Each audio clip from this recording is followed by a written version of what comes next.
When you drive the brand ranked #1 in dependability by J.D. Power, you can stop thinking about what you can't do and start doing what you never thought possible.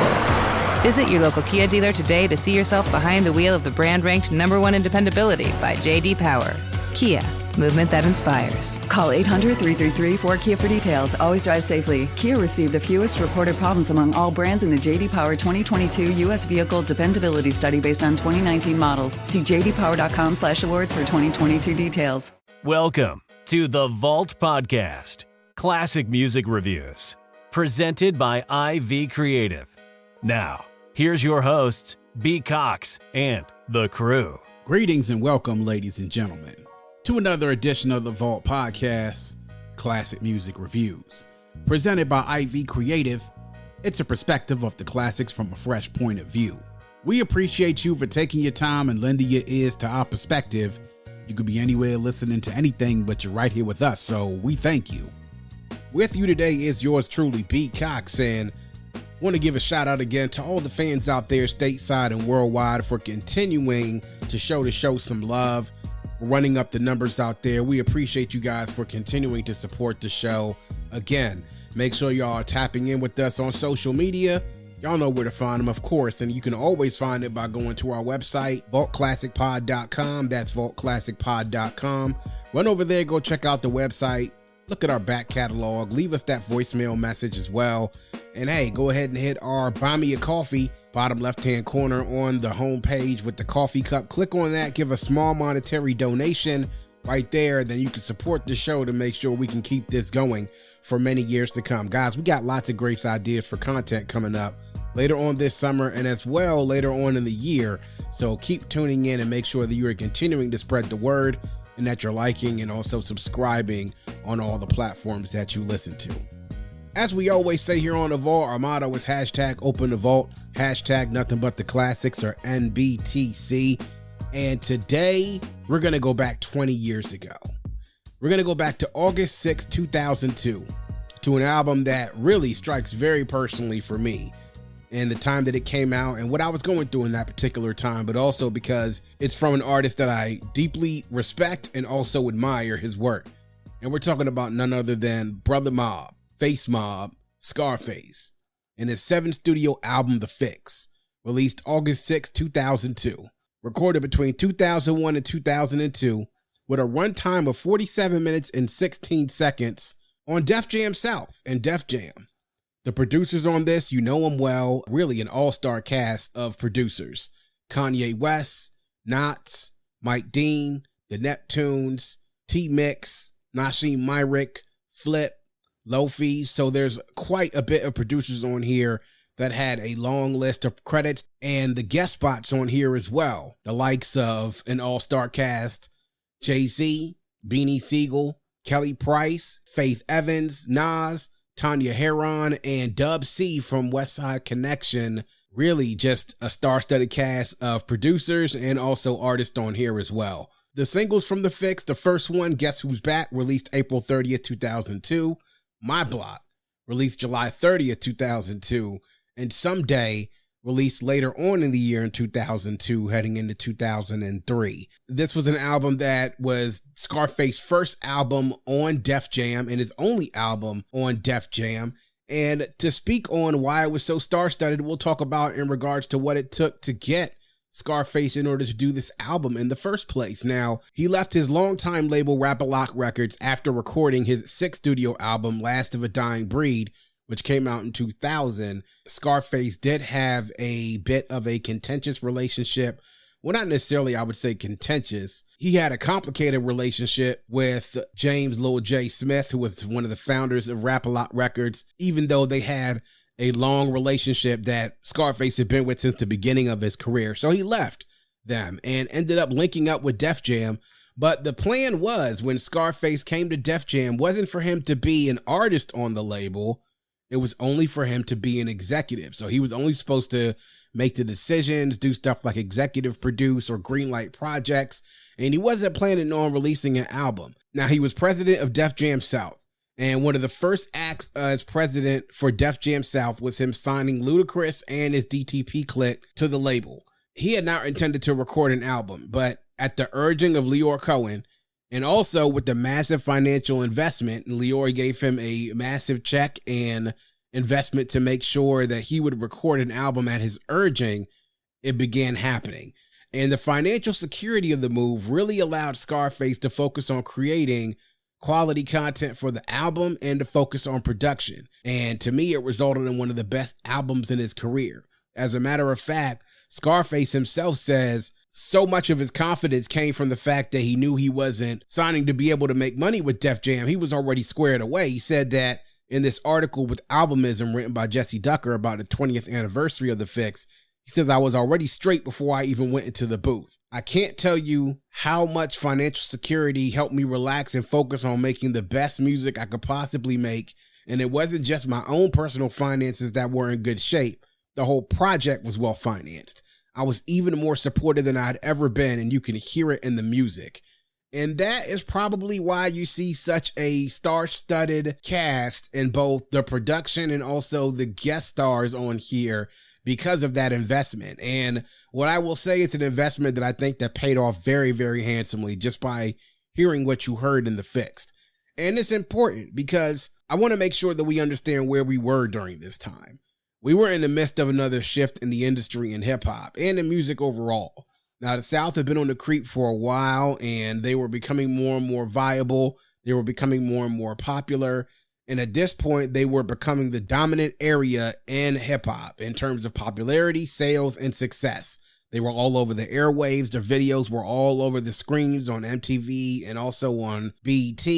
Really, right around the turn of the century is when the shift went away from more so of the coast-centrics to being more towards the South, the Mid-South, and the Midwest becoming more apparent with the emergence of these record labels like No Limit and Cash Money, with Slip and Slide, with Hypnotized Minds, with Nelly and the Saint Lunatics, with the Clips, Neptunes, and Star Trek. And soon, a good portion of what we would see would emerge in the early 2000s out of Houston. And this is right in the hotbed of where Scarface is from. And he definitely, when it comes to Houston rap, is without a shadow of a doubt, to me, as far as artists are concerned, is the godfather. And rap was becoming a bit of a different thing, though, in the industry. In some cases, the music was a little bit more vulgar and explicit, and in other cases, it was becoming a little bit more pop and commercialized. Now, Scarface as an artist was none of that. Through his career, he's been amazingly consistent, as we all know. I mean, he has the lyrics, of course, we know, definitely one of the best storytellers and one of the most underrated storytellers out there, that when we talk about MCs and storytellers, does not get his props, I believe, at least in my opinion. The tales of street life, talking about hustling, talking about life in his hood and around his way. But he also had introspection. He had cautionary tales. He was one of the few in the game that I like to say could be what he was and was always very well respected by everyone everywhere. It didn't matter what area or what coast he came from, east, west, north, south, internationally, he was respected by everyone in the game. But this new album, I thought, was some of the old face. But at this point, he definitely was a grizzled vet and probably one of the most respected and skilled griots out there in telling stories. He offered up more than just more of the same, and also none of what the majority of what the commercial industry was peddling. This album offered themes like cautionary tales of betrayal, striking back at enemies, but it's also very spiritual, very candid, and a very emotional album as well. The Scarface, to me, I think is better than most rappers on this side of Tupac and DMX that knew how to speak to the heart of street dudes, and especially of those who felt overlooked on society's fringes, and he had a way to let them know that he knew their pain and struggles. He does that and portrays that through his lyrics, through his voice, through his persona, better than almost any rapper that I know. And he does that on a way in this album that I can't really describe. So he sets that up with The Fix, and you hear that throughout this album, and now I want to go ahead and get into it. First thoughts and reflections. Listening to Scarface and getting ready for the release of this album, like, we didn't even know an album was coming out. At least I wasn't. And at this time, I wasn't really deep into the hip hop publications as much because I was in college and I was more so on the internet more than anything else. But the first single from the album is what caught everyone's attention. And that single was Guess Who's Back. Now, this song drops and this crazy beat drops. And of course, it opens up with Jay-Z with that Talk to Me, Man. like immediately it catches everybody's attention. Guess Who's Back drops about 2 weeks before finals starts, and we're all getting ready to head into finals. When you're getting ready for finals, as it was at Morgan, and I'm sure many other college campuses, that's sort of like that period when you have the last lap of, all right, we're going to get these last little bit of parties in before we all got to get into the libraries and the dorm rooms and study groups and get ready to pass these finals so we can be up out of here for the summertime. Well, those parties used to be some of the best parties when you were getting ready to leave for the semester and when you were getting ready to leave for the school year. But that single really catches on right around that time. And it catches on for obvious reasons. It's a huge, huge hit with an amazing beat produced by Kanye West, with the opening by Jay-Z, who's one of the biggest 2 or 3 biggest rap stars in the game, probably the biggest rap star in the game. You add on to that a rapper like Scarface and then someone else who's also hot and Beanie Siegel. It's a perfect combination. It was a huge hit. It served as a soundtrack for the rest of our time in that school. Definitely for those partying times, for those epic parties of that spring of 2002, right before we were getting ready to ride home for the summer after we finished finals. And we rode through it throughout the whole summer. Then right before the album comes out, My Block hits the radio airwaves. And that was another massive hit. So at this time, we got 2 massive hits. Faces 2 for 2 when it comes for these singles. And the word starting out throughout my circles and through other circles out there that we like, yo, man, this Face album might be a winner. So then the album drops and I cop it immediately, which was very unusual at that time. Because if you heard my episode with 12 Kyle when we talked about the file sharing revolution of the early 2000s, I was getting so many of my albums through like Kazaa and LimeWire and at that time SongSpy. But I wanted to make sure I got this as soon as possible. And I wanted the best quality copy that I could get. And so I went to the store and I copped a copy of it, got it on CD, and then popped it in right when I got to the crib and rode for a short bit, but then listened to the rest of it when I got to the crib. And when I listened to it, I played it when I got home when I was doing some laundry. And through the first time that I listened to it, I was blown away immediately. So I do my thing, what I did back then, and I called my homeboy up and I called him and said, yo, I don't know what's good. I don't know what you're doing right now, but I just listened to that Scarface joint and I'm like, yo, hit me back when you can. So I'm listening to it again later on in that day. And about halfway through listening to it, my boy hits me back. And he said, yo, I got your voicemail. What's good? I told him, I said, dog, I think I just heard the best Scarface album of all time. And I said that without hesitation back then. And he's sitting there listening to me. He was like, word, it's better than The Diary? I'm like, you know what? It's early, but I think it might have the potential to be better than The Diary. And he, of course, thought that I was slicing it. He was like, nah, man, I don't believe that. So what does he do? He comes over and he does give me a little bit of change and I do dub the joint for him, you know, and he listens to it. He listened to it on the way back home and he calls me back. I want to say the next day and says, yo, I think I might agree with you.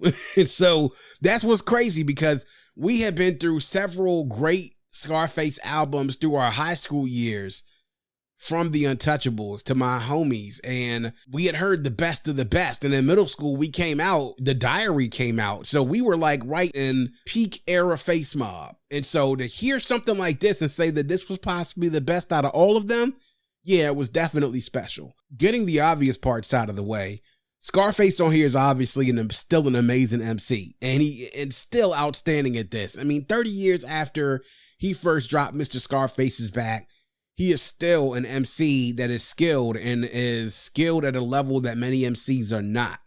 And he's typical Brother Mob on here. Very controlled flow, but commanding presence and striking lyrics. But this time around, I think he was really in the role as OG, as if he was holding court over the youngins and giving them game like the way the OGs used to do back in the neighborhood. But not just because he wants them to do better and to be better and to do well, but he wants them to live.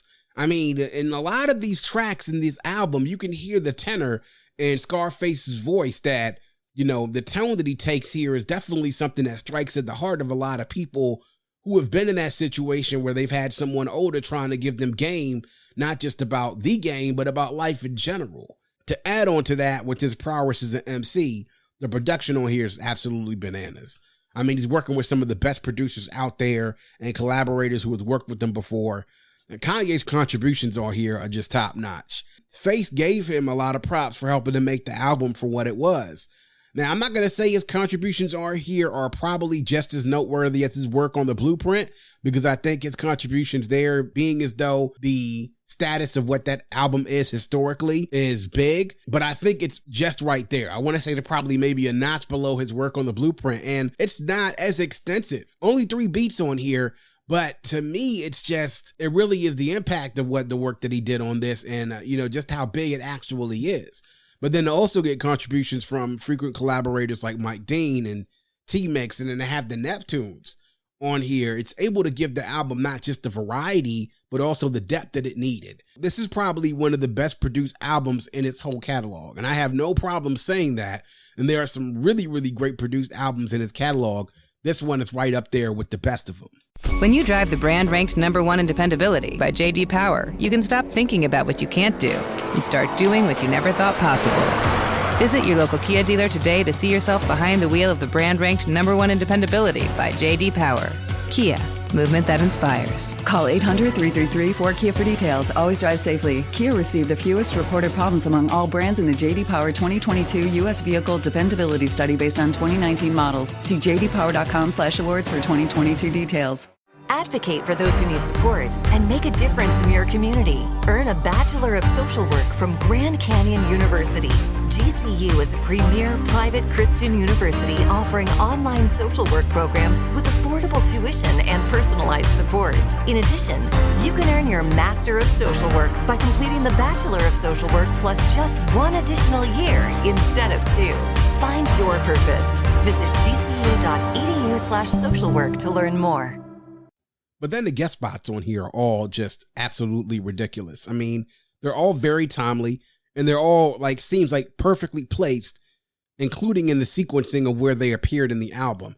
Now, the ability to be able to get both Jay and Nas on an album, although it's not the same track, obviously, but to get them on the same album during a time that they were beefing, and also to get the vocal contributions of singers like Kelly Price and Faith, and even in Tanya Heron, who was Mike Dean's wife, who stepped up in the clutch after Stevie Nicks couldn't sing the hook. They ended up getting Tanya to sing the hook for them. You have all these contributions here. It really was just something that, again, you talk about the financial security and investment to be able to get all of these names on here. It makes for a great, great album. And with all those factors at work, you can just see why this album turned out to be great investment by Lior and Def Jam to give Scarface what he needed to be able to make an album that it could be him at his absolute best.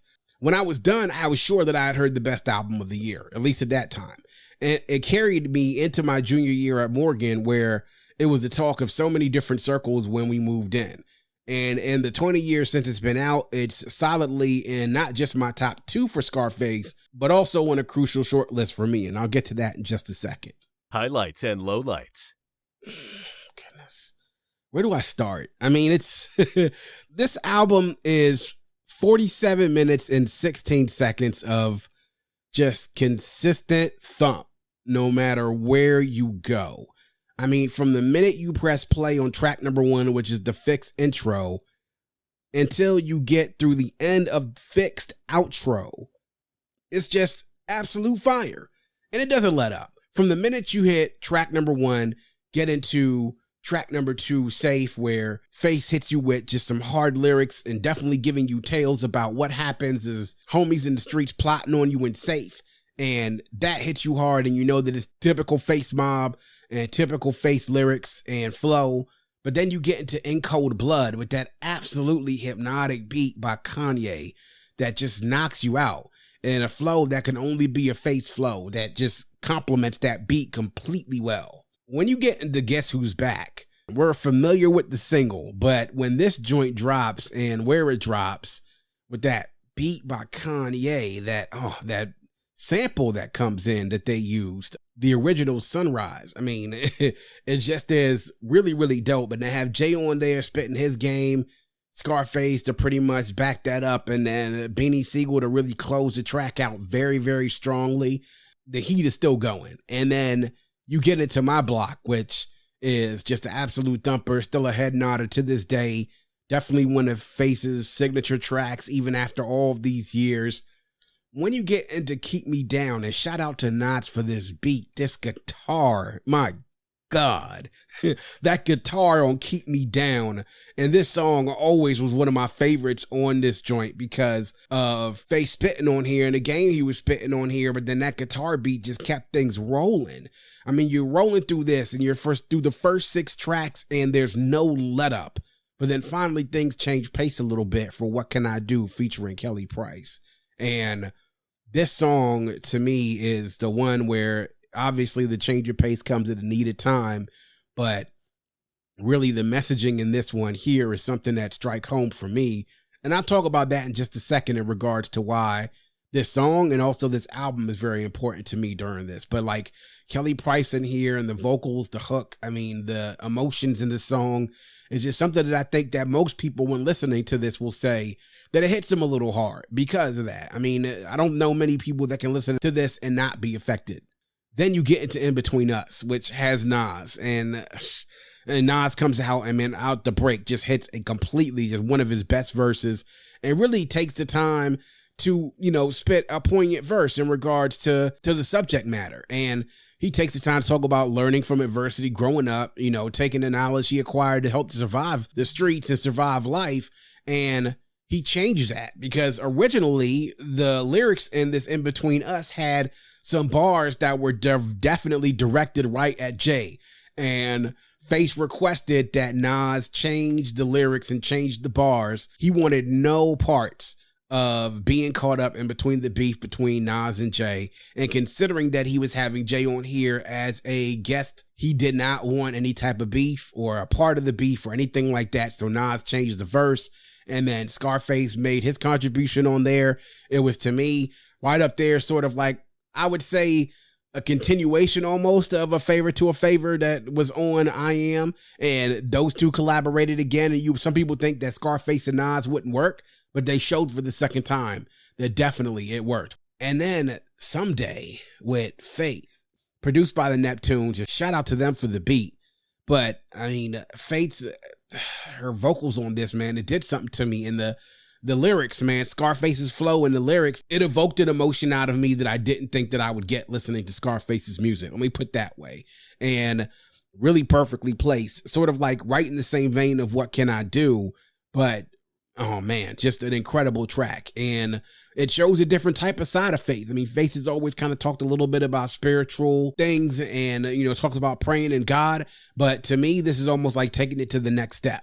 Going into Sellout is, again, another, to me, an underrated track on here, produced by T-Mix.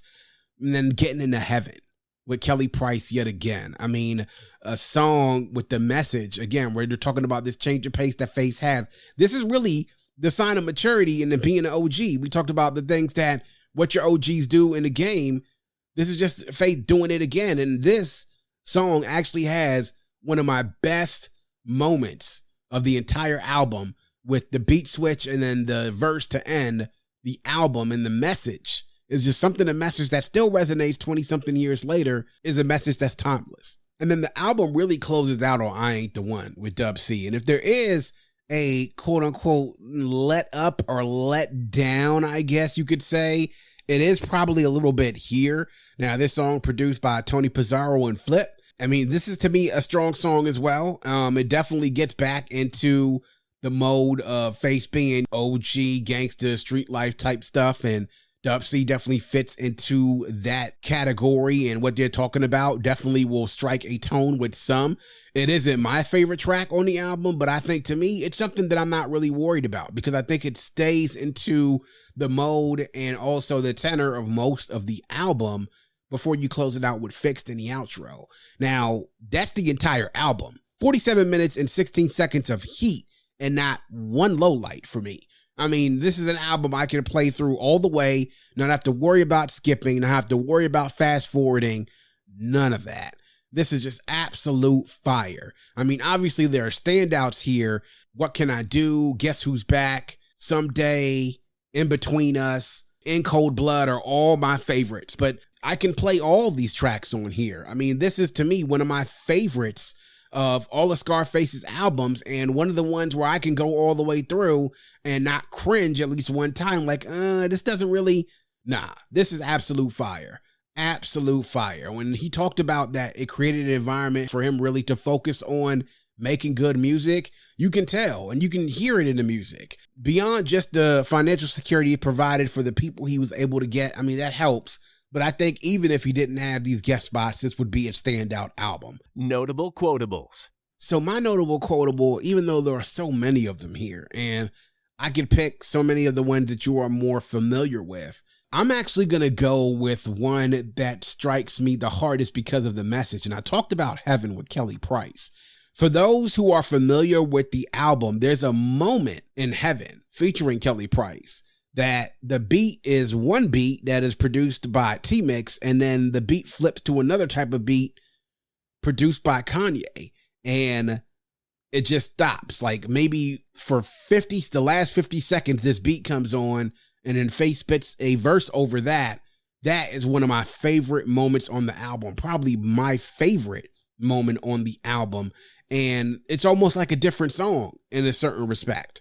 My notable quotable comes from that song when the beat switches in the middle of the second verse. After that beat switch comes on and, it builds up and then it drops, Faith drops his verse. America the beautiful, don't be so cold. How you expecting our seeds gonna grow when you trap us in the gutter and show love to the other motherfuckers while we right here starving at home?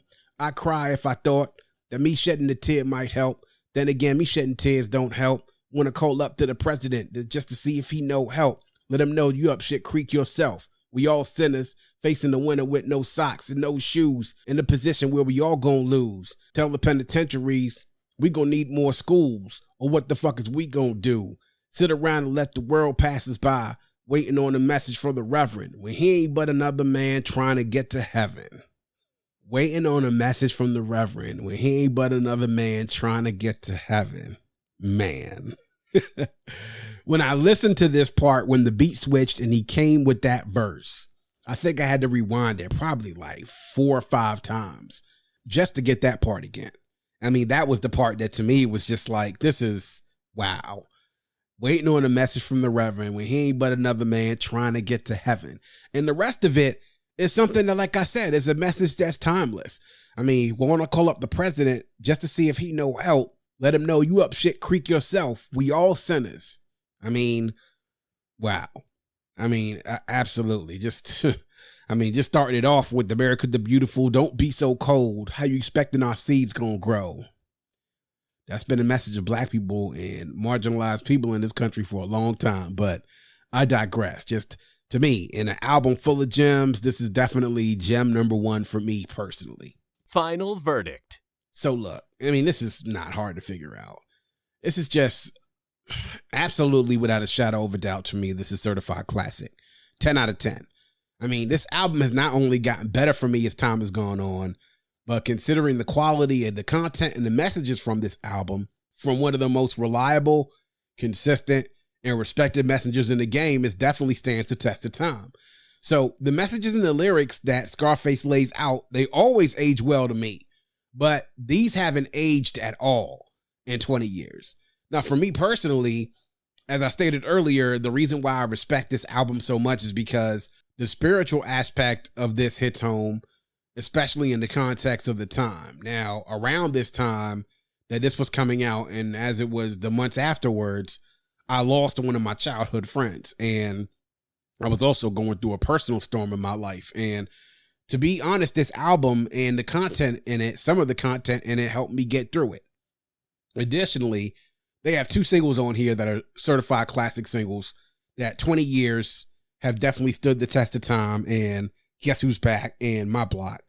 And for me, this is in the top 2 of his catalog, right along with The Diary. It's also a personal favorite top 20 hip hop album of all time for me. It's an album that when you speak to people about it, hip hop fans, no matter where they are, no matter what disposition they have to what area of the country of rap or style of rap that they like, I haven't met a rap fan that hasn't liked this album. And for the Scarface fans, many of them have this within their top 2 or 3 albums in Scarface catalog. And for a lot of Scarface fans, they love a lot of his older material, especially those from that like early Scarface, 91, 92, 93, 94, heading into some who like the later Scarface heading into the late 90s. But this one is an album that I think is probably his most complete, his most well-rounded, the album with the most depth, variety, and the personality. To say that about a man who has a catalog as deep and has good quality as his is saying a whole lot. And in the 20 years since it's been out, it has maintained and has definitely stood the test of time. So The Fix by Scarface, make sure y'all go check that out. Go look it up, see if you can get the vinyl. Also, hit us up on social media. Let us know what you think about the discussion. Hit us up with your favorite songs about The Fix. Let us know if there's a song out there that we didn't necessarily mention too much that you have on your top list and why you have it there. But just go ahead and hit us up. Let us know what's going on. We'd love to hear from you, and we'd love to continue the conversation. And that is going to wrap up yet another edition of The Vault. Please make sure you are visiting us at vaultclassicpod.com. That's vaultclassicpod.com. There you can learn more about the show, check out our past episodes, join our mailing list, leave a review, or if so inclined, you can leave us a voice note. Click the blue microphone in the bottom right-hand corner to leave us a voice note to let us know what you think about the show, or to just show us some love. To support the show, click the coffee cup shaded in yellow in the bottom left-hand corner to access our Buy Me a Coffee page. On Buy Me a Coffee, you can give a small monetary donation to support the show to ensure that we can keep the vault open for many years to come. You can also visit us on social media at Vault Classic Pod on IG, Twitter, and on TikTok. Also hit us on YouTube and our Facebook page. Like and follow us on social media, subscribe to the pod and the YouTube channel. We do it here all for you. We appreciate the support, and if you have a friend, tell a friend, and make sure that that friend tells a friend. Always remember to keep your headphones on and your music loud, but not too loud. And as we close, we'd like to remind everyone to dream big, because dreams are the basis for creation. Always create, motivate, and elevate, because you were never destined or created to stay stationary or ordinary in this life. And on that note, we say peace. Thank you for listening and coming into The Vault. Please subscribe and visit us at vaultclassicpod.com. That's vaultclassicpod.com.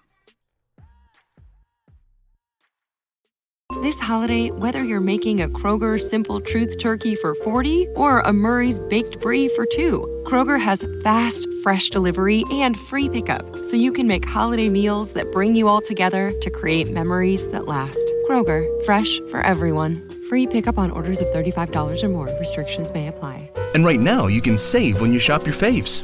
Just buy 6 or more participating sale items and save 50 cents each with your card. Kroger, fresh for everyone.